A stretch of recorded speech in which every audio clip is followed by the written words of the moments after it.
fresh off their bye week. They're going to try to end their 2-game losing streak Sunday against the Panthers. They got some things to figure out, right? So we'll see what they can do against Carolina. Here's Sean McDermott on how this bye week went. Had some time off last weekend, and my wife, I was kind of itching a little bit and fidgeting, and my wife's like, hey, you need to go in? I'm like, yeah, I need to go in. And she knows. I mean, she used to be a teacher, so she's like, when my classroom wasn't set, you feel that kind of uneasy feeling. Sure, you guys feel the same way. When you don't feel great about things with great clarity, total clarity, I need to go in there and watch some film.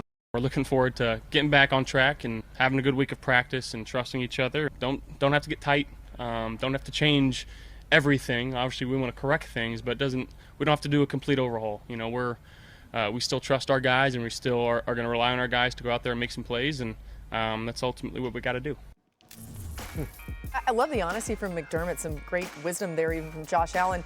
This Bills offense, they haven't been hitting home runs on the deep ball of late, right? They have a look at these heat maps, okay? This tells a lot. From 2020 to 2023, Allen threw 27 touchdowns on passes at least 20 yards downfield, tied for the third most in the NFL.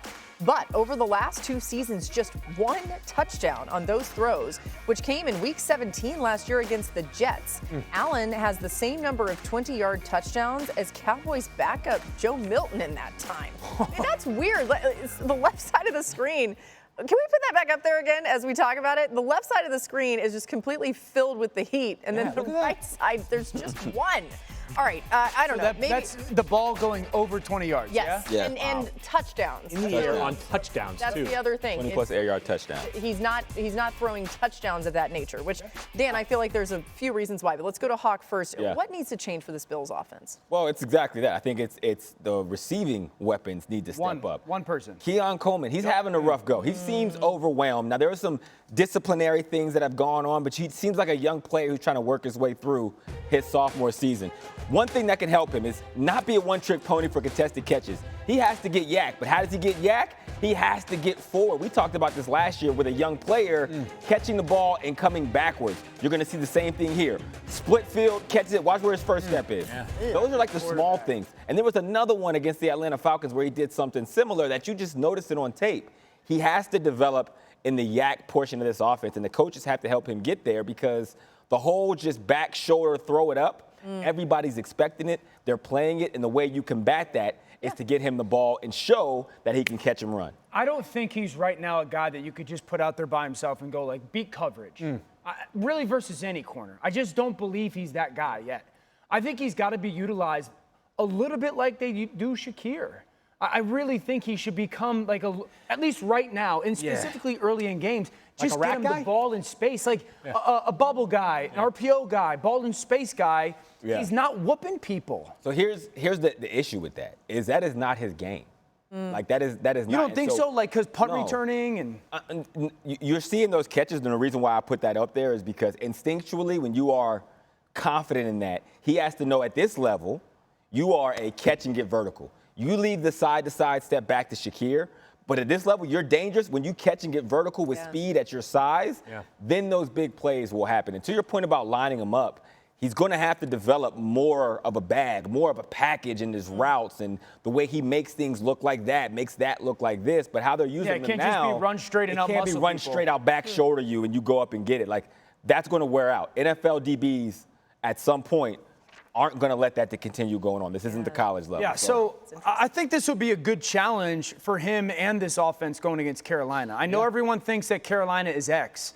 One thing I do know is a very physical, very sudden and disruptive defensive line, and they will move against Buffalo's offensive line. Just watch this kind of interior, like twist game. These are athletic, young defensive linemen, and this is a Buffalo offensive line that really struggled with this similar stuff against the Falcons last time they were out there. Left side of your screen, it's going to be like slant down, slant down. Watch this quick wrap. This is exactly what this offensive line struggled with 2 weeks ago and against Atlanta. And the thing that they do to match up with it, and Hawk, this is why your tape matters a ton, they're going to play sticky man coverage with it. Like J.C. Horn is going to play really tight man coverage. Michael Jackson is going to play really tight man coverage. And Past 2 games I've gone like Buffalo, this is upset alert. I'm not necessarily like that far. I do think Carolina will present a really stiff challenge to their offense. Yeah. I don't think Buffalo's that far off. I think we all agree this team, after 4 weeks, we're sitting there saying, like, is this the cream of the crop in the AFC, the new team to beat?